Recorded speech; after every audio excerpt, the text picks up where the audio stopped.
Yo, what's going on, everybody? American Flower here, coming in with the video super quick.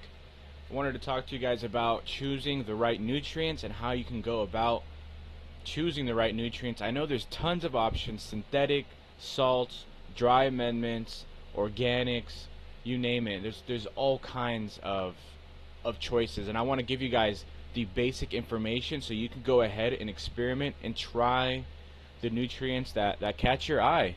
Tell you guys what to look out for, what to avoid, right? So let's get into it. I'm going to be sharing a chapter within my ebook, Irrigation Techniques.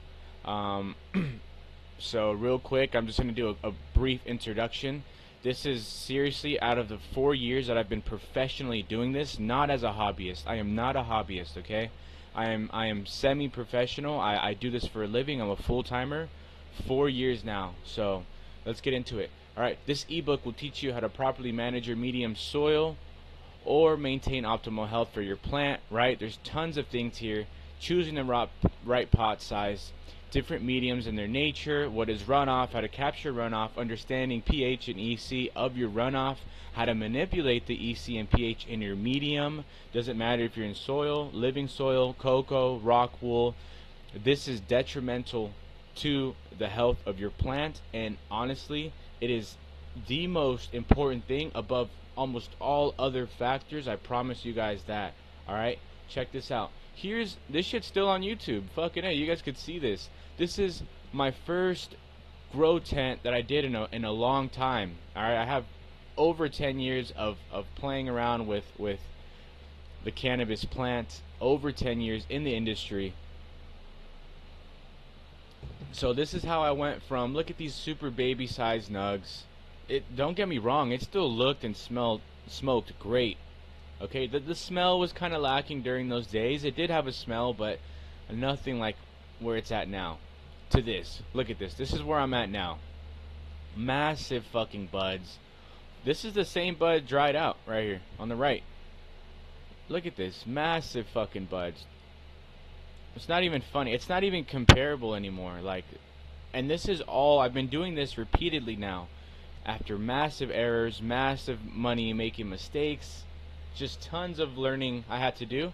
But anyway, let's get into it. So how do we decide what nutrients are best? Okay, this is my ebook, Watering Techniques.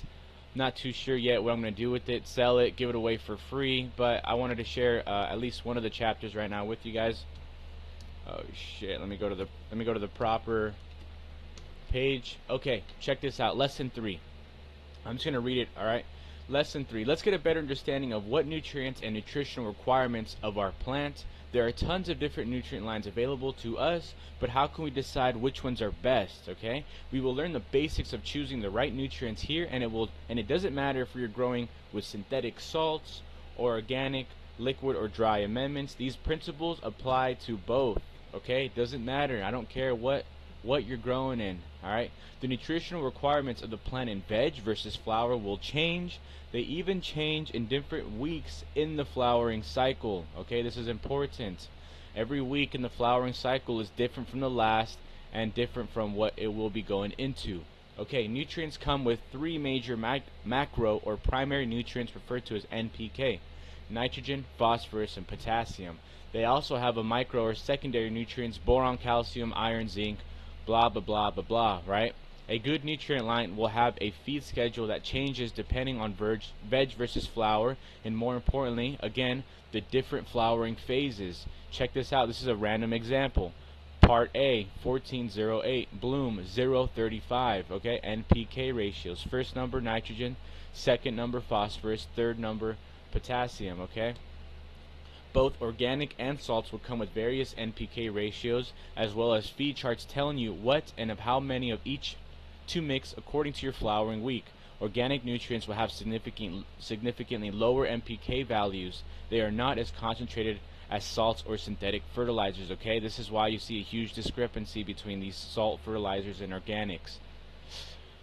Why is it important to choose a nutrient line or organic salts that gear their nutrients for the phases of growth? You should never just blindly feed your nutrients to your plants. The NPK ratio as well as micronutrients will fluctuate according to the week of flower. We are leveraging the nutrient company's research into what nutrients are needed during what phase of flower. A good nutrient line should try and separate the nitrogen or N value from the PK into separate parts. We will get into why this is important later. This is pretty crucial though, you guys. A reputable nutrient company, synthetic or organic, will try its best to isolate the nitrogen, okay? This is very important later in flower. We need to start essentially reducing some of these nutrients and increasing others the deeper we move into flower. And this second part right here, we are leveraging the nutrients company research. You guys, the nutrient companies spend millions of dollars potentially, right, on R&D to make sure that the plant has what it needs throughout the flowering cycle. I mean, you can go ahead and try to find this shit yourself. I don't find that very efficient or tangible for the average person. Go ahead, find a good nutrient line and follow their charts, and you will have to slightly cater the nutrient feeding charts to the specific cultivar, the clone, essentially the pheno that you're doing, because even within the same strain, a different pheno will yield, you know, different requirements. That's just what it is. Part A, Part B, and bloom. Okay, let's take a look at this feed chart. This is just an example nutrient company I used to use. I still use them. I have found that they are lacking in some departments, but they are a good example. Down in the feed chart below, we can see the fluctuations of the NPK ratios and the amount of each parts of the fertilizer line. Check this out.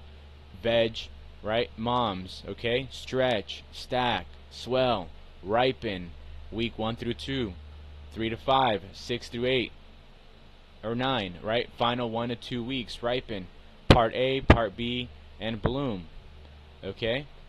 Grams per gallon, you see that? Let's discuss what stretch, stack, swell, and ripen mean. Before we even get into what nutrients we're going to use, you have to understand the different phases of the flowering cycle, because this will dictate what you want to use, and potentially if the nutrient company is really behind their research. Because, you know, a lot of these companies, they just throw up some nutrients, put a fancy label on there, but like, are they really adding any value? Is there anything that separates them from the competition besides just marketing? Okay, I'm gonna show you guys how to tell, and we're slowly getting into it. Just bear with me, because this is a deep subject, and if you really want to do the best you can and understand this, you know, to the best of your ability, you have to understand these things. So, and there's no way about it, you guys. I showed you the before and after right there. That's no accident. I'm not doing this shit unknowingly, okay? I'm repeating results, which is extremely hard. You know, sometimes you have one good run and then your next one's like, whatever, then followed by a bad one, and then maybe a good one down the line too. Okay, that doesn't fucking happen to me that much anymore. For the most part, I'm on the side of, oh hell yeah, these are fucking great, unless something really bad happens, okay? So, the flowering cycle can be broken down to 4 phases: stretch, stack, swell, and ripen. Let's discuss the stretch phase first. This is the first possibly 2 or 3 weeks of the flowering cycle. It's nicknamed the stretch period because the plants will grow or stretch to almost 2x to even 3x their original size. There will be almost no or very little bud development in this phase. End of stretch phase. Notice the plant is starting to bud ever so slightly. You can see it here at the nodes, okay? Week 1 to 2, stretch. Let's focus in on the stretch phase and the parts of fertilizer that are used, okay? Here's where we start getting into what you need to look out for as far as the nutrients, okay? So look, we're on stretch phase. What is this nutrient company calling for? Part A carries most of the nitrogen. As we can see, it starts off with 4.1 grams per gallon, the highest it will be, since the plant's nutritional needs are closer to a vegetative phase. Okay? So remember, Part A, well, not remember, but take a look at right here. Part A, 1408. This is the isolated, as best as they can, nitrogen. Obviously, there's manufacturing constraints, possibly, that will keep the nitrogen 100% isolated. Like I said, this is a complicated topic. We are leveraging what the nutrient companies research, R&D, what they are doing, and applying it to our grow. Don't you could go try and solve this shit by yourself. I don't recommend. Okay, go ahead, find the right a decent nutrient company and follow their lead, and I'm going to show you guys what to look out for. Right, so the nitrogen is mostly separated, as we can see here. Part A is 4.1 grams. Okay, part B still has some nitrogen, but more of the P and K values, right? 2.7 grams per gallon, a slight decrease from the vegetative phase. So we see stretch is closely associated to the veg phase, so its nutritional requirements will lean towards more veg, which typically is a lower pK value and a higher nitrogen for veg. Okay, nitrogen is really known for greening up the leaves, increasing you know not root development, but leaf and stem development. Very vital. Alright, I'm not going to claim to know some fertilizer guru. I just know how to properly use these nutrients to the max ability as far as results. Okay, I'm really not some theory technical. I am technical, but I don't dive too hard into the theory aspect when it really comes down to like the chemical or molecular level. I'm sure there's other people way more qualified than I am to even speak on that, but simply what I'm trying to say is, you know, I'll show you how to use these things at a rudimentary level that makes sense and that produce great results. I promise you that. Alright, so Bloom, right, has pretty much zero nitrogen, 35-29. The pK values really skyrocket here. As we can see, most of the stretch fertilizer mix consists of nitrogen, right, 2.7 grams of part B, followed by Bloom, 1.9. So overwhelmingly we're still using a lot of nitrogen. Okay, moving to the stack phase. This is nicknamed the stack phase since the internodal flower sites will start to grow very close on top of each other, where it appears they are stacking on top of one another. Right, this is the stack phase. Okay, the plant is forming the flowers at this phase. We will still see vertical growth even of the flowers here. This picture is slightly in the later phases of the stack, maybe week 4. Okay, check it out. Boom, boom, boom, boom. The nutritional requirements of the stack phase versus the stretch are going to change. Okay, look for a nutrient company that has these separations. Okay, you don't want to see the same ratio all through flower. That's a red flag. Okay, if you're doing things right, the nutritional requirements are going to change through flower. Okay, so we could check this out. Look, part A now dropped down to 3.5 grams from the previous 4.1. So we're seeing a decline in the nitrogen demand for the plant, which is reflected in this company's feed chart, while simultaneously seeing a slight decrease in the part B. So part B still has some nitrogen, very little, but the other two elements, P and K, are highly present in that. Okay, now we could take a look at Bloom, which is zero nitrogen, 35-29. So pretty much all PK. This demand for PK has increased, so I'm assuming, right? So the Bloom increased from 1.9 to 2.3, and we saw a slight decrease in the part B from 2.7 grams to 2.3. Now obviously the high amount of pK from the Bloom is probably influencing the reduction of part B. Since we're adding so much more pK, the part B, right, can be backed off a bit, and this is the stack phase. Alright, so this is just explaining what I already said.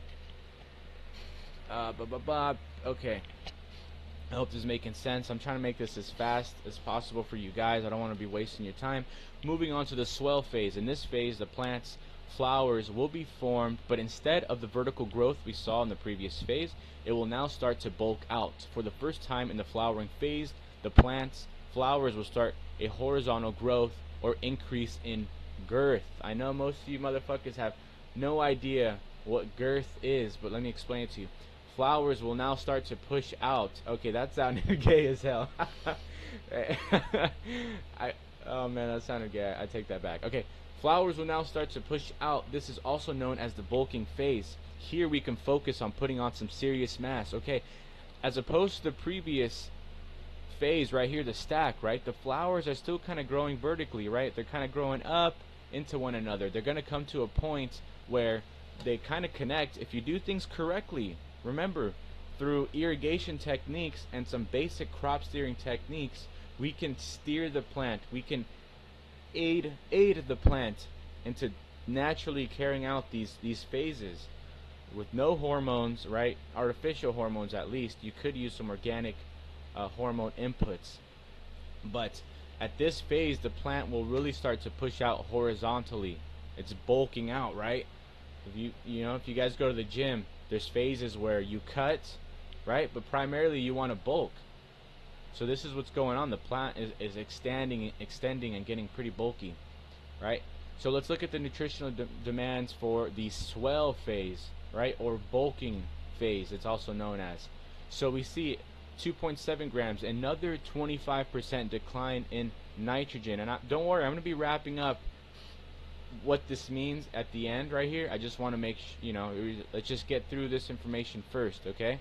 1.8 grams, slight reduction from the previous phase, but look at bloom, 3.3 grams, the highest it's been. So now the demand of the plant is super high with the P and K.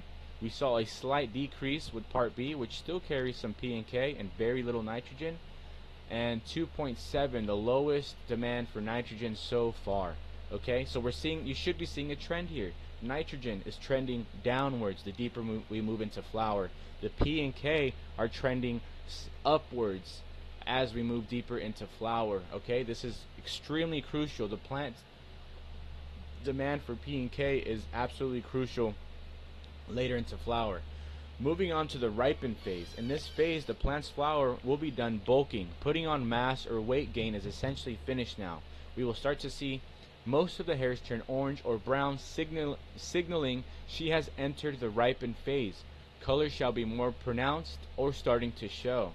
To our naked eye, the flowers will appear finished. They are not, and depending on the cultivar, you could have a plant that looks like this picture for another 2, even 3 weeks sometimes. That's when observing the trichomes with a magnifying device comes into play. Okay? So now we're at the ripen phase. It's done bulking out. You'll see it. It takes a while, and there's a couple factors. This is why it's important to run the same pheno multiple times so you guys could understand these cycles, because if you're just constantly popping new seeds, different phenos, you have no structure, you have no reference to go off of. You keep changing the environment, you keep changing the plants that you're growing. The flowering times will be different, the way that they stack, swell, and ripen and stretch will be completely different, and it's just creating more variables and making it that much harder to achieve consistent results. I promise you guys that is a major factor in not producing good results that I see, is just chasing these never ending pheno hunts. Like I promise, that's, in my opinion, that's where clones or a good cut, it just is everything almost, because it's fun to hunt through seeds, but as far as getting consistent, good luck. It is damn near impossible. Okay, anyways, that was a side rant. Let's get into the ripen phase. This is when the plants are fully bulked out. They're looking done. A lot of trichome development happens here in this ripen phase. I promise you guys that. The trichomes really come into play here if you do things correctly. So 1.7 grams now from the 2.7. That's another massive decline in nitrogen. Okay, 1.9, slight decrease. Oh no, an increase. Oh whoops, of 0.1 grams, right? And then as far as the bloom, we went from 3.3 in the swell 3.3 in the swell phase to 2.8 in the ripen phase. So we see a slight decline in the bloom, but still the majority nutrients in the entire mixing cycle. Okay, so remember, nitrogen is starting to trend down into flower. P and K are trending up. That is really a main takeaway from this. Okay, Something else to notice is the overall decrease in EC overall. Alright? Not all lines will call for this. Some have a flat EC up until ripen. The EC is backed off with any reputable nutrient line during ripening simply because one factor, that is light intensity. More on this later though. We will also get into the risks or dangers of running higher EC and it's not nutrient burn, contrary to popular belief. Man, I cannot stress this enough, how much I see people worrying about nutrient, quote unquote, nutrient burn. Okay? That is, I promise you, that has been a myth that has been recently dispelled, right? I first heard about it, and you know, maybe it's probably been like over a year now, a little over a year, and I was like, no way, no flush. That was blasphemy, you know. This is like going back 500 years and talking about the Earth is fucking round or something, you know. That dude got burned at the stake for even suggesting that kind of shit, and this is where we're at in the community now. You tell people like, dude, flushing is a myth. Why are we gonna starve the plant during, you know, possibly one of the most crucial points of its growth period? All right, and I break all this down, guys. I really go into detail on this watering techniques. There is so many chapters that explain so many different things. So let's get back into it. In general, we want a nutrient line that decreases the available amount of nitrogen. The deeper we move into flower, we also need that line to increase the P and K values as we move deeper into flower. Remember, nitrogen should be isolated as much as possible. Should follow a trend like this, right? We got the N, nitrogen down, P, phosphorus up, K, potassium up. Alright? It's vital to decrease the amount of nitrogen in late flower since nitrogen can keep the plants from properly ripening. Nitrogen can also keep you from achieving some nice colors during late flower. If going pure organics, it might be difficult getting a nutrient that is completely absent of nitrogen while being high in the PK realm. I'm thinking out loud here. It's just depending on the natural source it's derived from dictates its NPK properties. In synthetics, we can manufacture their own ratios, but in organics, it's bound by the derived source's natural properties. Just something to keep in mind. So, what the fuck am I saying here? Okay, I'm saying that nitrogen should very closely be almost a non-existence towards the end of flower. I know this example I showed you, you know, kind of still rode with quite a bit of nitrogen, and that's one of the main reasons I'm looking to switch nutrient companies, because the absence of nitrogen in late flower really will help your plant properly ripen, given that you've taken these previous steps and you've allowed the plant to fully mature. Because one of the main things for small buds is a lack of development on the plant side. Like, you have small buds, it could finish just fine, but they're tiny, right? It never had a chance to grow out, it never had a chance to swell, you know? It's like a runt of the litter, right? You could have the small little runt, and you know, he'll grow and develop just fine. He'll just be small. And we spend so much time and honestly so much money on this. Why not extract the most you can? Okay, you have to. And a lot of people are okay with having smaller than average yields, smaller nugs, because to be quite honest with you, maybe it's a coping mechanism. They don't understand the road to get somewhere, you know, on the road to getting a bountiful harvest. You spend months in there. Make it worth your while. You know, this is not cheap. Electrical equipment costs, like, if you're growing to save money, like man, especially in the beginning, that is so far from the truth.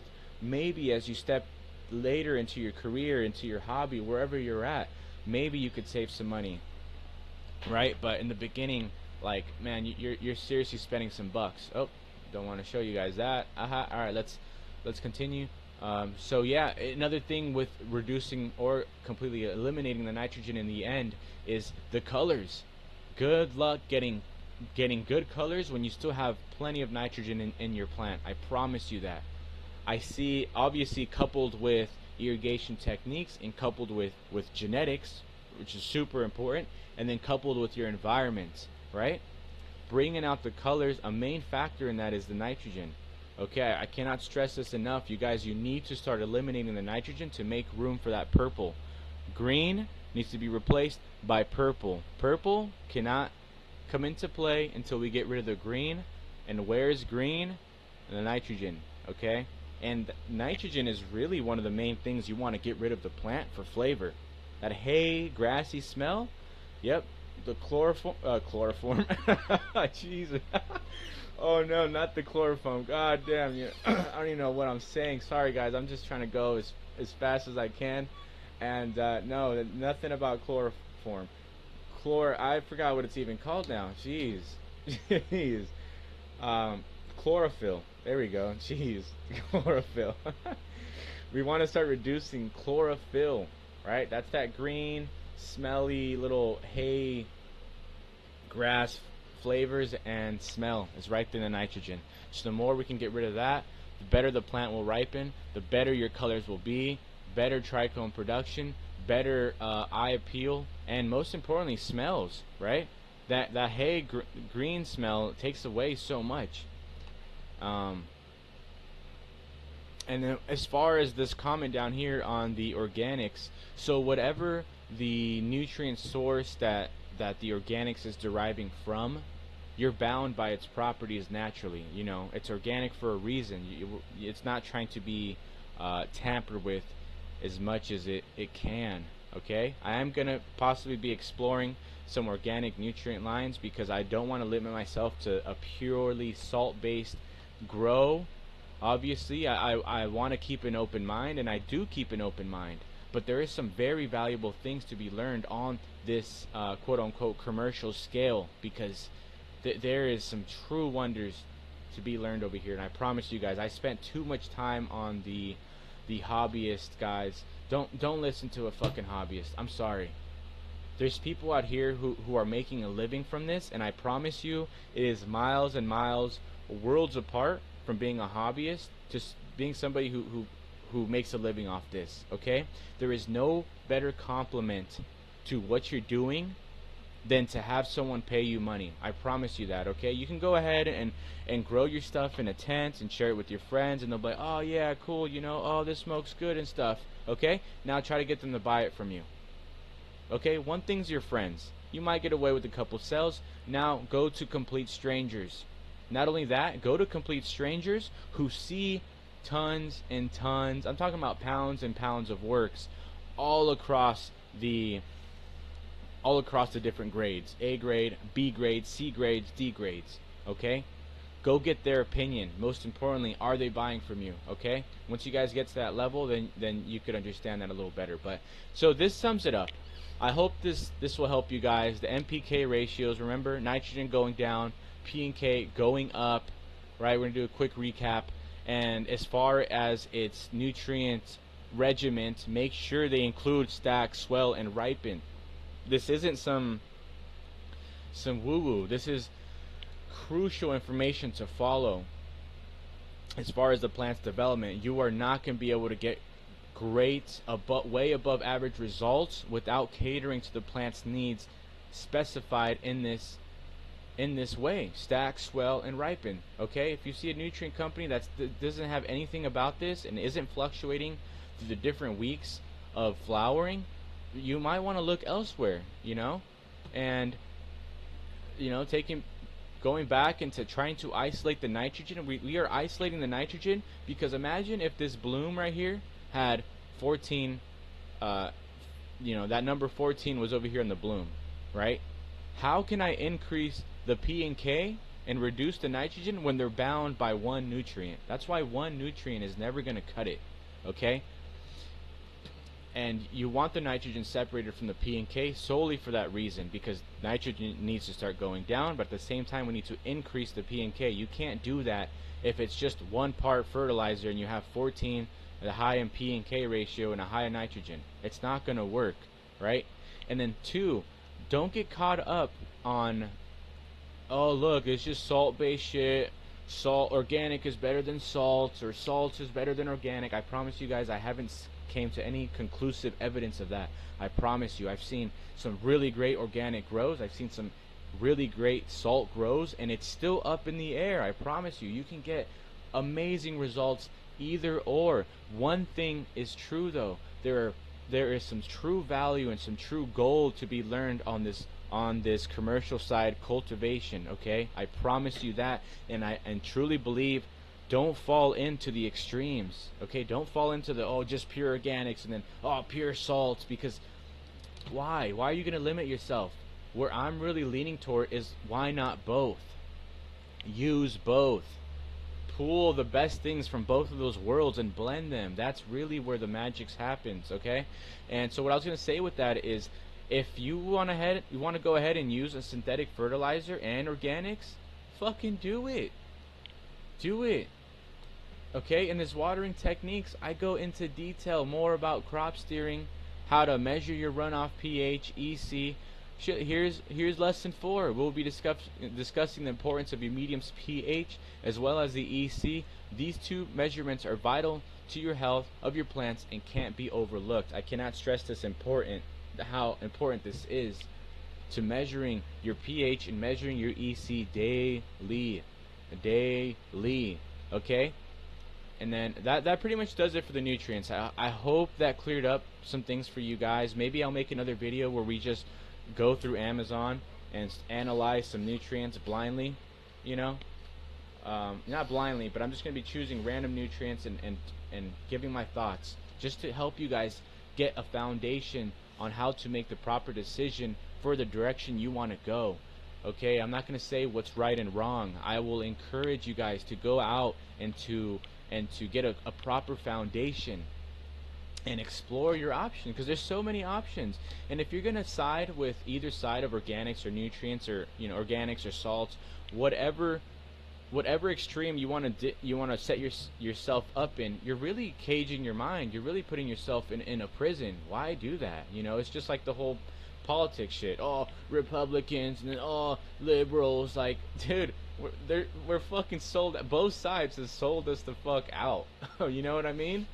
Like, rise above it, okay? Anyway, so enough of that tangent. I wanted to show you guys, this is all extra stuff. I hope the nutrient stuff made sense. If you want to stick around and listen to this, auto irrigation simplified. What? So another crucial aspect for a very low price point is having an irrigation system. It doesn't matter what size you're in. If you're in a tent, if you're in a room, an irrigation system, believe it or not, at the price of $150 can get you in the door, hands down. Okay? And I have another ebook for that, going through each of the parts, what they do, okay, what to look out for, maintenance of the system, improving the system, flushing out the system, if organic or salts, it doesn't matter, the emitters, right? How do you know how much water volume to push through to each pot, how to calculate all that, right? Dude, I promise you guys, it's all here. Maintenance, like I said,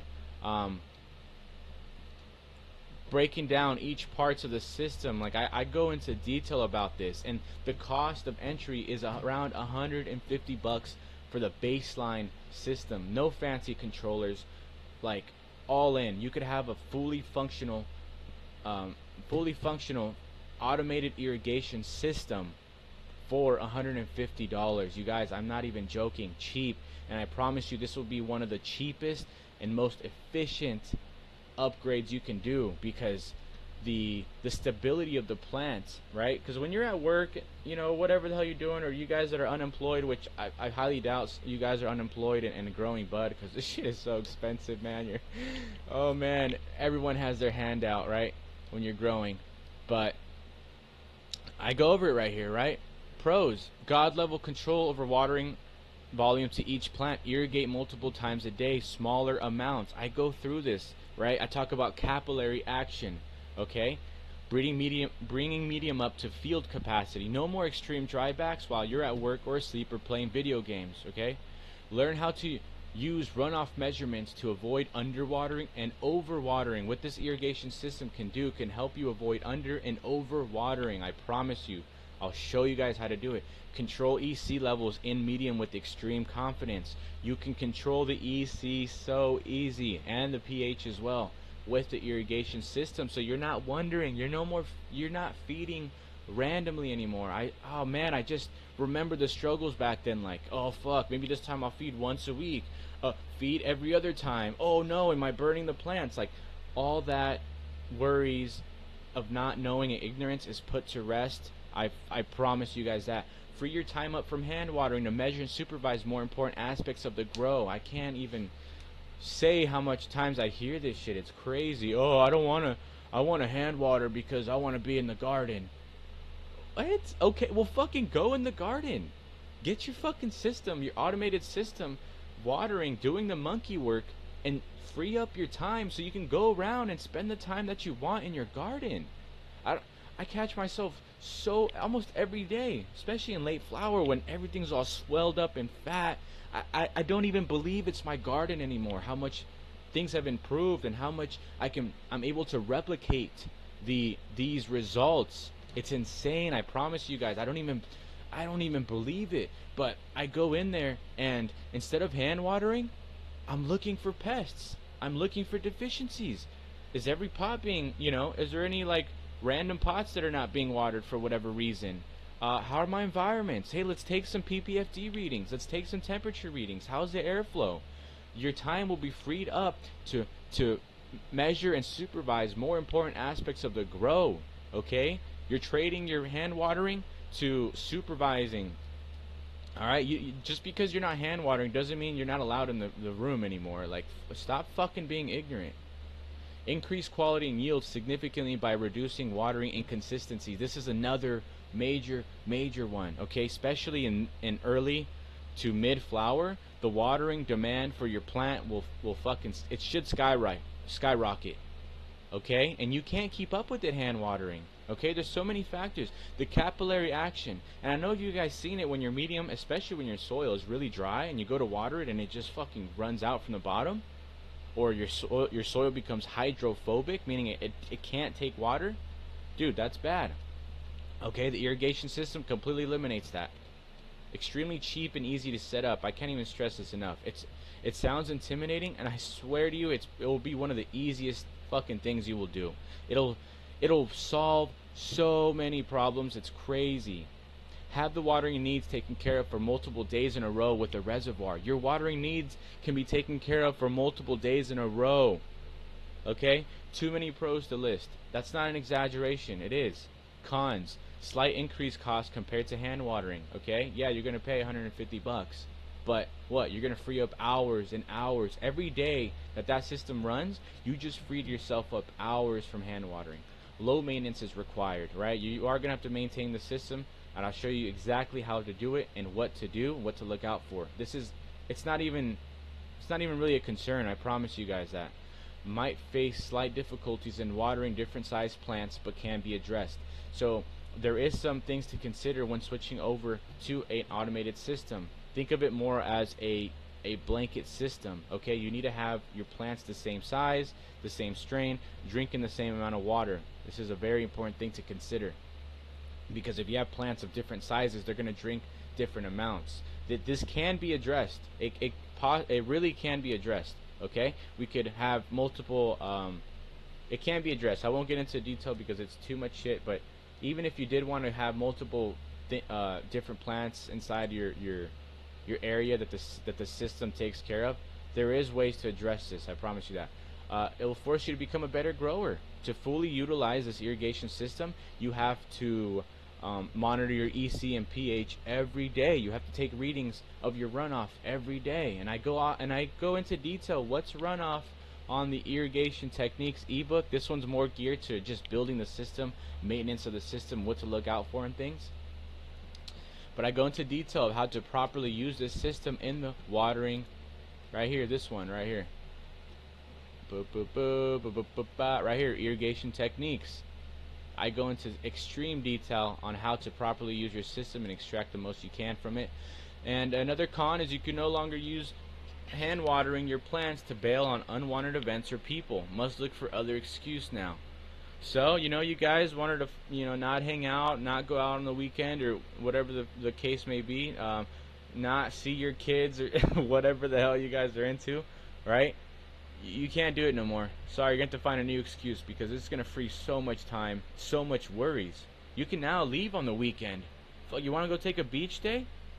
Fuck it. Get up on the weekend and head out. You want to head out to the mountains on the weekend? You can, because you're not tied to worrying about, oh fuck, my plants are gonna dry out. Yeah, grow up, get with the program, get with the technological advances, okay? We're out of the fucking caveman hand watering days, you guys. Okay?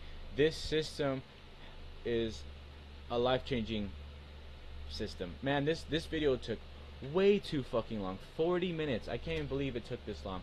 I hope you guys enjoyed this video. I know it's crazy long. There's a lot of information in there. I might have to redo this. Fuck. 40 minutes, that's way too long. Let me know if that was way too long. I'm gonna post this, whatever, 40 minutes. There's tons of value, and I could fucking go off and off and off and off. But you guys, the main thing to think about is, look at this. This is a shit picture. I'm working on the content side of things, but look how fat this nug is. Just completely colored out, covered in trichomes. Deliciousness, okay? One thing you guys are gonna probably notice is these little burnt ends, which I know it's funny, dude. So many people are like, oh look, nutrient burn, overfeeding. Dude, I don't even have this problem when I'm feeding at an insane level, okay? Because this is towards the end when the overall EC is the lowest it's been through the entire plant process, and these things will pop up. I'm still learning how to navigate through this problem. It's seeming like it's a minor problem. It's really pointing towards dry back. It's too big. I'm having too big of a dry back towards the end, and what that means is the medium is getting too dry. Okay, through the 24-hour period when I go to rewater again, it's getting too dry. But man, I hope that helped you guys. I hope that clarified on choosing the right nutrients. So this video was way too long, and now I'm fucking ranting. Please follow me on Instagram. If you guys want to direct message me there, I could probably help you guys a lot better there.